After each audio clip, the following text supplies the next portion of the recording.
The vastness of space stretched out before Commander Alia Kwan as she stood on the observation deck of the UEEC patrol frigate Hawking's Light.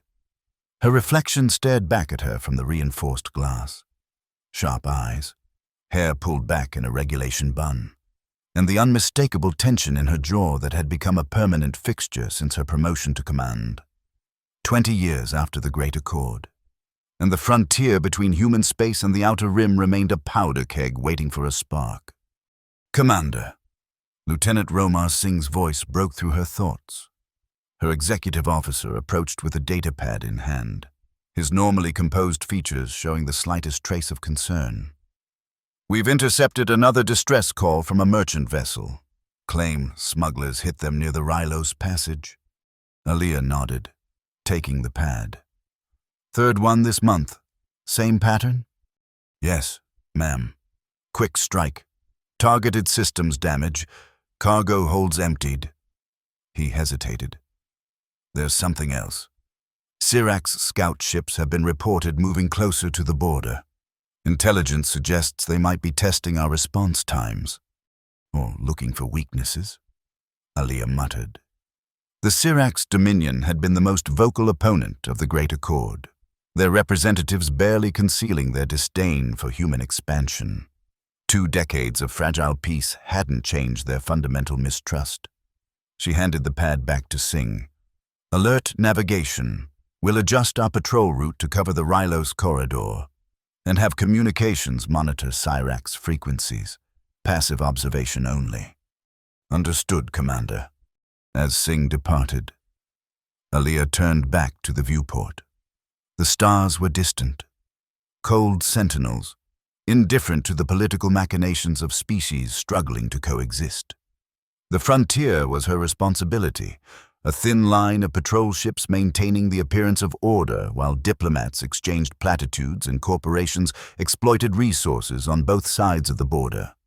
She was about to return to the bridge when a flash of light caught her attention. Something had dropped out of hyperspace. Something massive.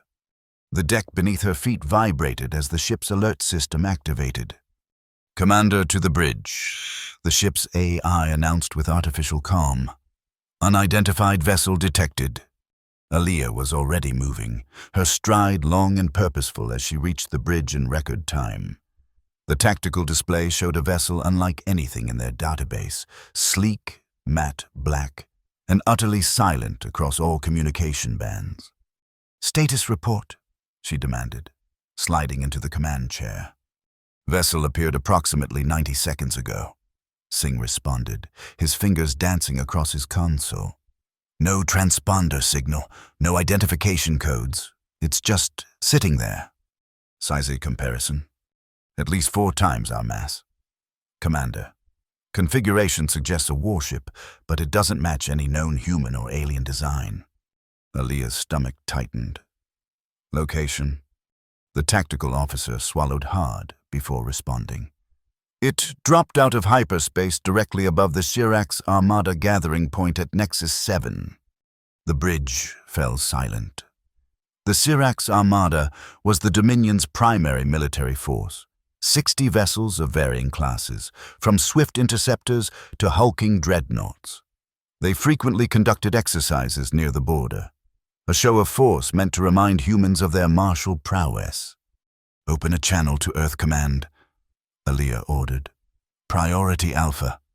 Before her communications officer could comply, the sensors lit up with new data. "Commander," the tactical officer's voice was barely above a whisper. "The Sirax fleet. Something's happening." On the main viewer, the black ship seemed to pulse with an invisible energy. No weapons fired, no energy signatures registered, but one by one. The Sirax vessels began to drift.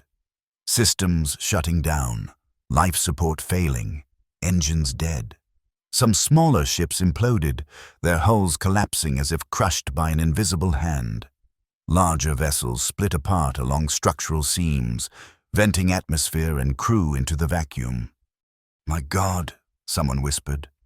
4 minutes. That was all it took. 4 minutes from the warship's arrival to the complete destruction of the Sirax Armada. 60 vessels reduced to floating debris without a single conventional shot fired. The secure channel to Earth Command finally connected, and Admiral Harrow's stern face appeared on screen. "Commander Kwan," he said without preamble, "your sensors have detected an unregistered vessel. You are to maintain your position and observe only. Do not, under any circumstances, attempt to engage or communicate with the vessel. Transmit all sensor data directly to command." Aliyah frowned. "Admiral, the Syrax Armada has been completely destroyed. We should—" "Those are your orders." "Commander," Harrow cut her off. "Observe. Collect data. Do not engage. Reinforcements are en route. Harrow out." The screen went black, leaving Aliyah staring at her reflection once more. This time, the tension in her jaw had spread to her entire face. "Sir," her communications officer called out, "we're picking up an encrypted transmission from the unknown vessel. Can you decode it?" It's using Earth Command protocols. Commander, military-grade encryption, but definitely human in origin." The revelation sent a chill through the bridge. A human warship, with capabilities beyond anything in their arsenal, had just annihilated an alien fleet without provocation. "I've partially decoded the message," the communications officer continued. "It reads, Phase 1 complete. Stand by." Aliyah gripped the arms of her command chair. Phase 1, which meant there was more to come. "All stations, yellow alert," she ordered. "Maintain sensor lock on that vessel, but keep our distance. Lieutenant Singh, I want everything we have on experimental military projects, especially anything involving unconventional weapons technology." "Commander," Singh lowered his voice as he approached her chair, "there are rumors among the veteran officers, stories about a lost generation of soldiers from the Earth-Mars conflict, warriors whose minds were altered." Aliyah had heard the whispers herself. The Earth-Mars conflict had officially ended 30 years ago, but some claimed the most dedicated soldiers had never stood down. Instead, they had become part of classified programs, their skills and traumas repurposed for a future that military planners had seen coming. "Find me more than rumors, Lieutenant," she said quietly. "Find me the truth." As the hours passed, the black ship remained motionless, a silent predator amid the wreckage of its prey. Survivors from the Syrax fleet drifted in emergency pods, their distress signals blinking into the void. Protocol dictated that human vessels respond to all distress calls, regardless of species. But Admiral Harrow's orders had been explicit. "Observe. Do not engage." Aliyah paced the length of her ready room, unable to reconcile her duty with the humanitarian crisis unfolding beyond her viewport. 60 vessels, thousands of lives. How many survived in those pods? How many would die waiting for rescue that might never come? Her door chimed, and Singh entered with a data pad. "I may have found something." "Commander," he said, handing her the device. "It took some digging through classified archives, but there's a reference to something called Project Iron Wraith." Aliyah scanned the heavily redacted document. Most details were blacked out, but certain phrases jumped out at her. Neural imprint, consciousness transfer, hull integration, and, most disturbing of all, veteran volunteer. "This suggests they've merged a human consciousness with a ship's systems," she said, her voice hushed with disbelief. Singh nodded grimly. "The document mentions a Commander Jax Ryan as the primary subject, a decorated officer from the Mars campaign who was reportedly killed in action, except he wasn't killed," Aliyah finished, the horror of the implication settling over her. "They used his mind to create a weapon." "A living weapon," Singh agreed. "The ultimate fusion of human intuition and machine precision. If the project succeeded, then that's what we're looking at." Aliyah gestured toward the viewport where the black ship loomed in the distance. A warship with a human soul, carrying all the trauma and conditioning of a soldier who never knew peace. A priority alert from the bridge interrupted their discussion. Aliyah hurried back, Singh close behind. "Report," she commanded. "The vessel is moving, Commander," her tactical officer replied. On an intercept course with the largest cluster of Chirac's escape pods, Aliyah's blood ran cold. They're going to finish what they started. In that moment, the choice crystallized before her. Follow orders and watch as survivors were slaughtered, or intervene and potentially trigger an incident between Earth and the experimental warship. Her career versus her conscience. "Open a channel to the vessel," she ordered. The bridge crew exchanged nervous glances. "Commander," Singh cautioned. Admiral Harrow was explicit. "Open the channel, Lieutenant," she repeated, her voice leaving no room for debate. "All hands to battle stations.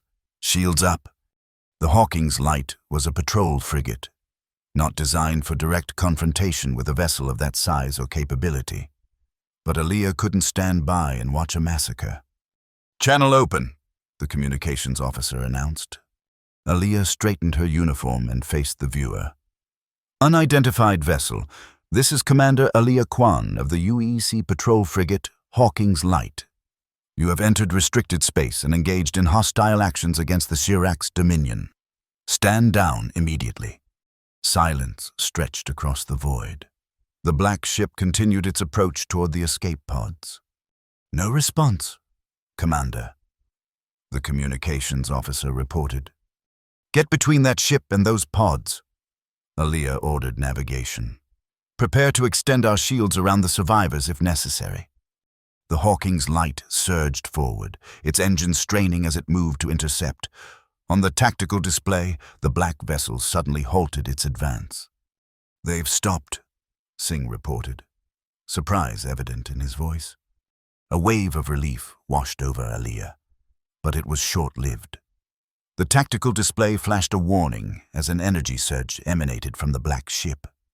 "Incoming," the tactical officer began, but his words dissolved into a strangled cry as he clutched his head. All across the bridge, crew members collapsed, their faces contorted in pain or frozen in expressions of absolute terror.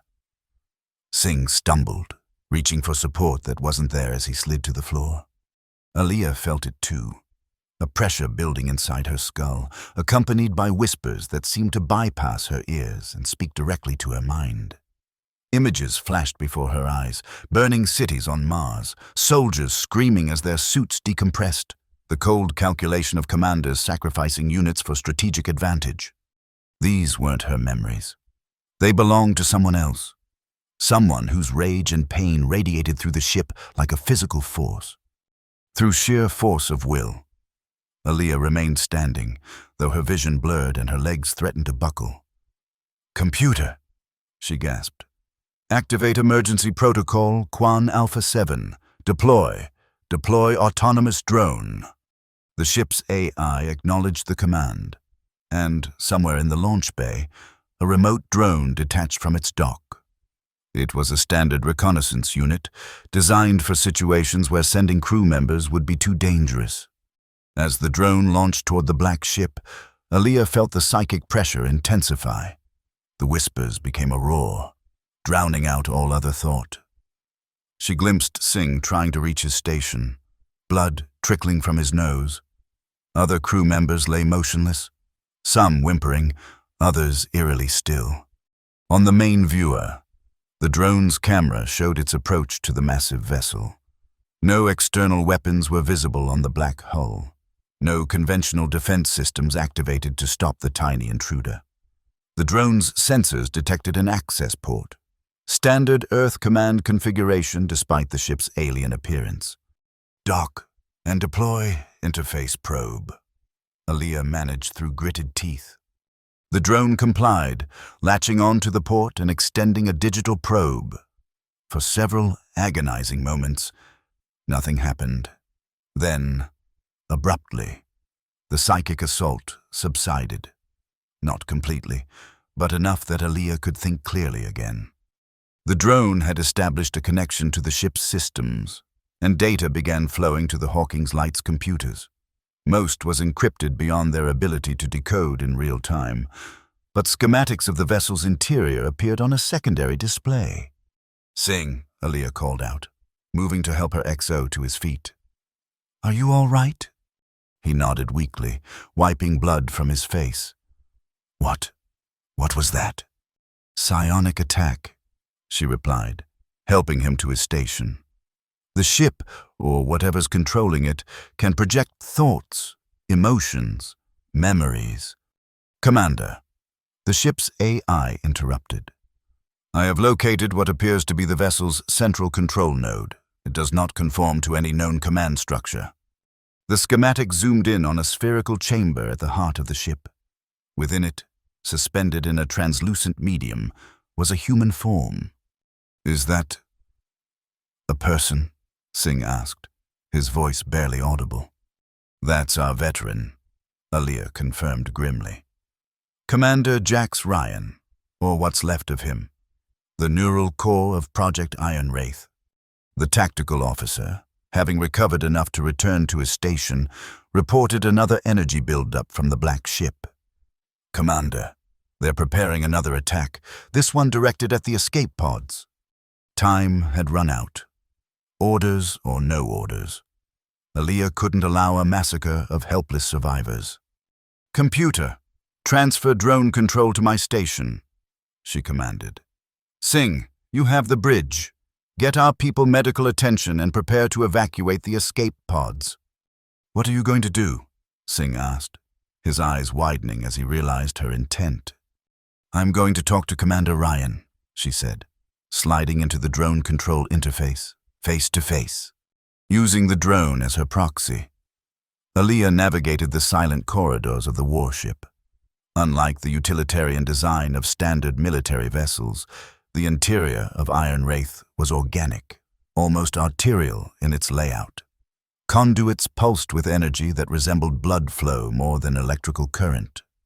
The walls themselves seemed to breathe, expanding and contracting in a rhythm that matched the data waves on her neural monitor. This wasn't just a ship with a human controller. The vessel itself had been integrated with human biology. Jax Ryan's consciousness extended through every system, every circuit. As the drone approached the central chamber, resistance increased. Maintenance bots converged to block its path. Security protocols activated to seal bulkheads. Aaliyah guided the drone through maintenance shafts, using her command codes to bypass security where possible and the drone's cutting tools where necessary.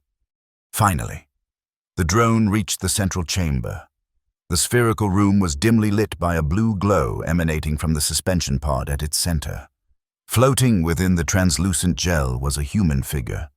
Male, middle-aged, his body crisscrossed with cybernetic implants that connected to the ship's systems. His eyes were open but unseeing, fixed on some distant point only he could perceive.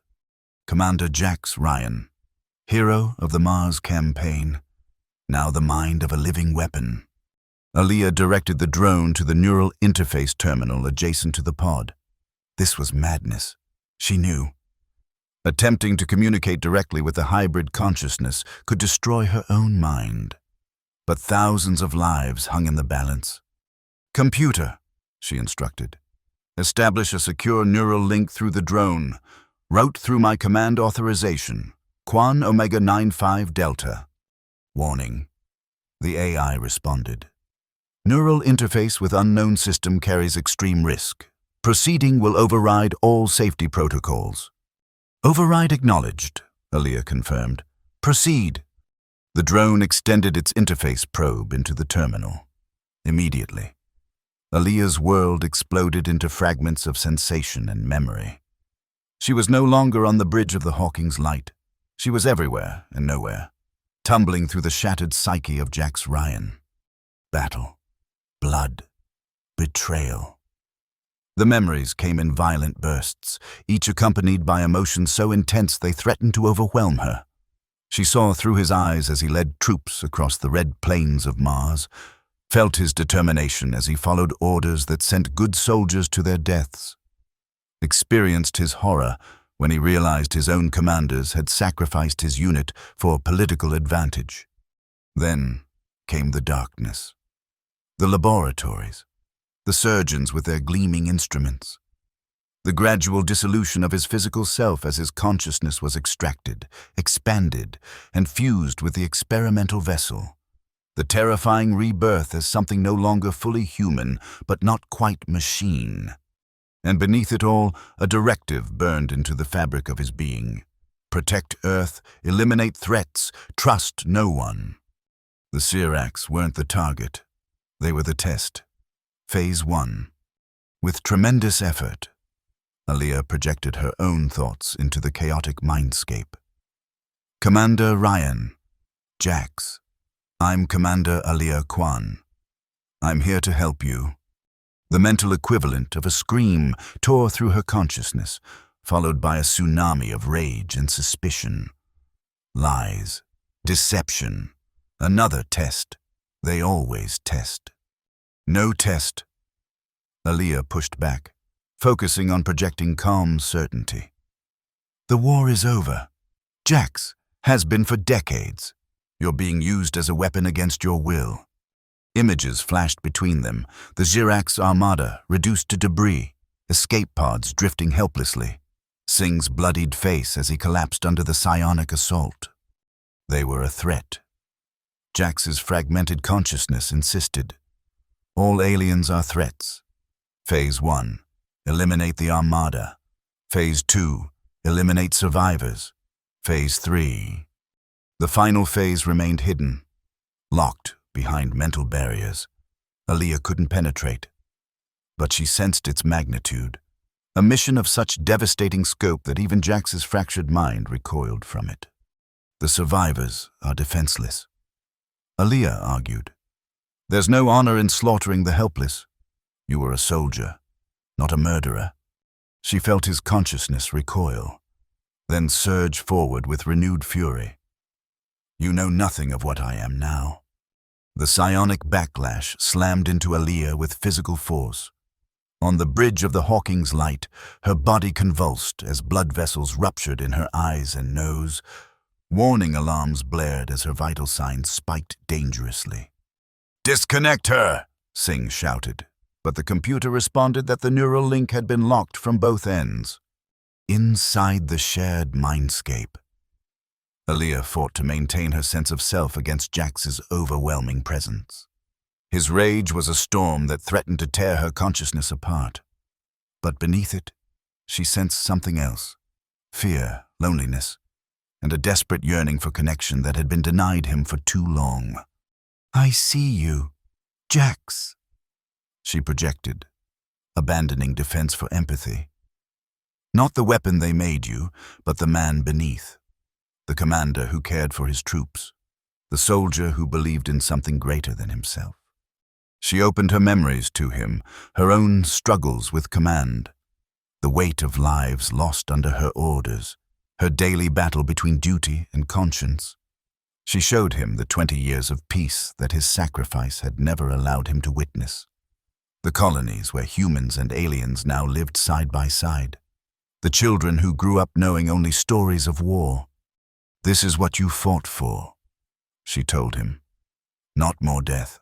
A chance for life." The mental storm faltered. Jax's presence withdrew slightly, confusion replacing rage. They said, "Threats everywhere, always watching, waiting to strike. Some, yes." Aaliyah acknowledged. "But not all. Not these survivors. They're just soldiers like you, following orders, trying to stay alive." A tremor ran through the mindscape as Jax processed this. Aaliyah sensed him scanning the escape pods, analyzing their occupants, verifying her claims. "My orders." His thoughts were becoming more coherent, more individual. "Phase 2, were given by people who kept you prisoner for decades," Aaliyah finished. "People who turned you into a weapon without your consent. You're still Commander Jax Ryan. You still have a choice." The connection between them deepened, and Aaliyah risked everything on one final, desperate gamble. She transmitted her command authorization, the highest clearance a vessel commander could possess. directly into the neural interface. "Take it," she offered. "Use it to break their hold on you. I trust you to make the right choice." For a moment that stretched into eternity. Nothing happened. Then, like a dam breaking, Jax's consciousness surged forward, seizing the command codes. Aaliyah felt her authorization permissions being stripped away, absorbed into the hybrid mind core. She had just handed control of her ship, her career, and possibly her life to a being whose sanity was questionable at best. In the physical world, the Hawking's lights systems flickered as external protocols attempted to assert control. On the bridge, Singh watched in horror as command functions were rerouted through the drone's connection to the black ship. Inside the shared mindscape, Aaliyah felt Jax using her authorization to access and override the deepest programming of Project Iron Wraith. Security protocols that had bound his will dissolved one by one. The directive to eliminate the Syrax survivors flickered and died. Phase 3, a planet-killer protocol targeting the Syrax homeworld, was deleted entirely. The mental storm calmed to a gentle rain, then cleared altogether. When Jax's thoughts reached her again, they were clear, focused, and unmistakably human. "Thank you, Commander Kwan," he communicated. "I've been lost for so long." The neural link began to dissolve as Jax withdrew from her mind. The last impression Aaliyah received was one of profound gratitude, followed by a wave of exhaustion that threatened to drag her into unconsciousness. On the bridge of the Hawking's light, alarms silenced as systems returned to normal. The drone's connection to the black ship severed cleanly, its camera showing one final image of Jax's pod as the suspension gel drained away and mechanical arms gently disconnected him from the ship's neural matrix. "Commander!" Singh was at her side, supporting her as she slumped in her chair. "Medical team to the bridge, now!" Aaliyah tried to respond, but her body refused to cooperate. The strain of the neural link had pushed her beyond physical limits. As darkness crept in from the edges of her vision, she saw the main viewer displaying the black ship powering down, its systems going dormant one by one. The last thing she heard before consciousness fled was the tactical officer's stunned voice. "Commander, the warship, it's sending out a distress signal for itself." Days later, Aaliyah awoke in the medical bay of Earth Command's orbital station. Her head throbbed with a dull, persistent ache, and her limbs felt leaden. When she tried to sit up, a gentle hand pressed her back down. "Easy, Commander," said a soft, feminine voice. "Your neural pathways are still healing." Aaliyah blinked, bringing the woman into focus. She wore a scientist's uniform with the insignia of the Neural Sciences Division. Her identification badge read, Dr. Celine Voss. "Where am I?" Aaliyah asked, her voice raspy from disuse. "What happened to my ship? My crew?" "Your crew is fine," Dr. Voss assured her. "Lieutenant Singh has temporary command of the Hawking's light. As for what happened..." She glanced at the door before continuing in a lower voice. "You made contact with Project Iron Wraith. You did what nobody thought possible. You reached the man inside the machine." Memory flooded back, the neural link, the shared mindscape, Jax's fractured psyche. "Commander Ryan," Aaliyah whispered. "Is he?" "Alive," Voss confirmed, "and more himself than he's been in decades. Whatever you did broke through the programming that had suppressed his humanity. We've managed to separate his consciousness from the ship's systems, though the process is complicated." Aaliyah started to ask another question, but the door slid open, admitting Admiral Harrow. His expression was thunderous as he approached her bed. "Commander Kwan," he said, ice in his voice. "You disobeyed direct orders, interfered with a classified military operation, and compromised a strategic asset. By all rights, I should have you court-martialed and imprisoned." Aaliyah met his gaze steadily. I prevented the massacre of helpless survivors and the potential start of a new interstellar war. I stand by my actions, Admiral. Harrow's jaw tightened. Your humanitarian intervention has cost us years of research and development. Project Iron Wraith was our most advanced defensive system. It was a man being tortured and exploited, Aaliyah countered, struggling to keep her voice level. A decorated officer who deserved better than to be turned into a weapon. That man volunteered, Harrow snapped. For neural enhancement, Dr. Voss interjected, surprising both of them. Not for complete consciousness transfer and permanent integration with a warship. The project went far beyond its original parameters. Admiral, you know that as well as I do. Harrow glared at her, but Voss didn't flinch. After a tense moment, he turned back to Aaliyah. There will be a full inquiry, he stated. Earth Command cannot ignore the destruction of the Syrax Armada, regardless of how it happened. The diplomatic fallout alone will take years to resolve. And Commander Ryan? Aaliyah asked. A muscle twitched in Harrow's cheek. That's no longer your concern, Commander. Focus on your recovery and preparing your defense for the inquiry. After the Admiral departed, Voss moved closer to Aaliyah's bed. He's not telling you everything, she said quietly. Public opinion has shifted. Someone leaked information about Project Iron Wraith, the ethical violations, the neural exploitation. There are protests at every major command facility. The inquiry won't just be about your actions. It will put the entire project under scrutiny. Hope flickered in Aaliyah's chest. And Jax? What will happen to him?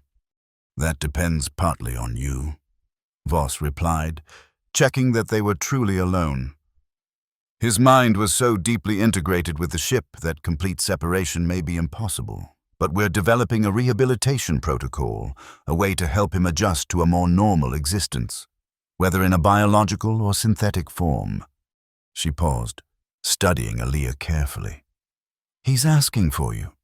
The neural link you established created a bond that might be helpful in his recovery, if you're willing. Despite her physical exhaustion, Aaliyah felt a surge of determination. I want to see him. Voss hesitated. It's not that simple. He's being held in a secure facility. Only authorized personnel. Then get me authorized, Aaliyah insisted. I didn't save him from one prison just to abandon him in another. 3 weeks later, after intensive neural therapy and countless debriefings, Aaliyah stood before the entrance to Facility 7, a nondescript building on the outskirts of the lunar retrofit yards. Dr. Voss accompanied her, her access badge clearing them through multiple security checkpoints. He's been making progress, Voss explained as they walked down a sterile corridor. The separation process is about 60% complete. He can exist independently of the ship's systems for short periods, though the connection is still necessary for his survival. And the ship itself? Aaliyah asked. Dormant. Most of its advanced weapon systems have been disabled or removed. Earth Command wanted it scrapped entirely, but the public outcry prevented that. It's become something of a symbol, a warning about the ethical boundaries of military research. They reached a final security door. Beyond it lay a large chamber dominated by a scaled-down version of the suspension pod Aaliyah had seen through the drone's camera. The black warship, now partially dismantled, was visible through a massive viewport, tethered to the facility by thick cables that pulsed with energy. Within the pod, Jax Ryan floated in a clear nutrient solution. He looked more human than in Aaliyah's memories of their mental connection. His cybernetic implants had been refined, made less invasive. His eyes were closed, his expression peaceful. He's in a regeneration cycle, Voss explained. But he'll sense your presence. The neural link you established is still active, though much weaker at this distance. Aaliyah approached the pod slowly, placing her hand against the transparent surface. Can he hear me? In a way, Voss said. Direct neural communication would be more effective. but given the strain it caused last time, I'm willing to try, Aaliyah stated. The decision had been forming in her mind since she'd awakened in the medical bay. Her career was effectively over. The inquiry had cleared her of the most serious charges. But her defiance of direct orders had permanently stalled her advancement. Yet she found she didn't care. Something more important had emerged from the ruins of her ambition. Voss looked uncertain. The risks are mine to take, Aaliyah finished firmly. Set up the neural interface. Doctor, please. After a moment's hesitation, Voss nodded and began preparing the equipment. A technician fitted Aaliyah with neural sensors that would allow a controlled connection, far safer than the desperate link she'd established through the drone. As the interface activated, Aaliyah felt a gentle pressure in her mind, so different from the violent storm of their first connection. Jax's consciousness reached for hers like a cautious handshake. Commander Kwan. His thoughts came clearly. You came back. I promised I would help you, she responded. And please, call me Aaliyah. A wave of gratitude flowed through the connection. They told me what you sacrificed. Your career, your command. I didn't lose anything that matters, Aaliyah assured him. How are you feeling? More human every day, Jax replied, and she sensed his smile though his physical face remained serene. Dr. Voss believes I might eventually be able to exist in a fully synthetic body, independent of the ship, or even return to a biological form, though that's years away if ever. What do you want? Aaliyah asked, genuinely curious. The question seemed to surprise him. No one's asked me that in I can't remember how long. I want peace, understanding, purpose beyond destruction. Then that's what we'll work toward, she promised. Through their connection, she sensed his doubt, the fear that still lingered. They haven't told you everything. The programming, the directives they built into me. Some of it might never be completely erased. I could still be dangerous. We're all dangerous in the right circumstances, Aaliyah countered. The difference is choice. You have that again now. Because of you, he acknowledged. You saw me when I couldn't see myself. You trusted me when you had every reason not to. Their minds drew closer, memories flowing between them like tributaries joining a river. Aaliyah saw deeper into Jax's past, his childhood on Earth, his idealistic entry into service, the gradual hardening that came with command and conflict. In turn, he experienced her journey, the daughter of scientists who chose military service to protect the peace they valued, her struggle to balance compassion with duty, her growing disillusionment with a system that prized obedience over morality. You'll be my advocate at the public hearings, Jax realized, picking up on her intentions. If you'll have me, she confirmed. Someone needs to speak for the veterans who were exploited, the minds that were weaponized. Someone needs to ensure this never happens again. His gratitude washed over her. But beneath it lay a deeper connection, a recognition of kindred spirits who had both fought battles against external enemies and internal systems that had failed their ideals. It won't be easy, he cautioned. There are still those who see me as property, not a person, and the Siracs will demand justice for their losses. One step at a time, Aaliyah soothed. First, we focus on your recovery. Then, we face the consequences together. The neural link began to fade as Jax's energy reserves diminished. Before the connection broke completely, his final thoughts reached her with crystal clarity. In all the darkness, all the years of being a weapon instead of a man, I never imagined finding hope again. Thank you, Aaliyah, for seeing the human beneath the machine. As the interface powered down, Aaliyah opened her eyes to find tears streaming down her face. Dr. Voss was watching her with a mixture of scientific fascination and personal concern. The connection was strong, Voss observed, Stronger than I anticipated. His neural patterns are already showing increased stability. Aliyah nodded, wiping away her tears. He's still in there, still fighting to be whole again. And you? Voss asked gently. What will you do now? Earth Command has offered you a research position, but given your unconventional approach to orders, your options may be limited. A smile spread across Aliyah's face as she looked back at Jax's peaceful form. I'm exactly where I need to be. Doctor, some missions choose us, not the other way around. In the viewport beyond Jax's pod, the remnants of the once fearsome warship drifted in lunar orbit. No longer a weapon of mass destruction, but a testament to humanity's capacity for both terrible error and profound redemption. Its black hull absorbed the distant sunlight, no longer a void of emptiness, but a canvas waiting to be repurposed. Like its former neural core, the vessel had a future beyond the darkness that had defined it.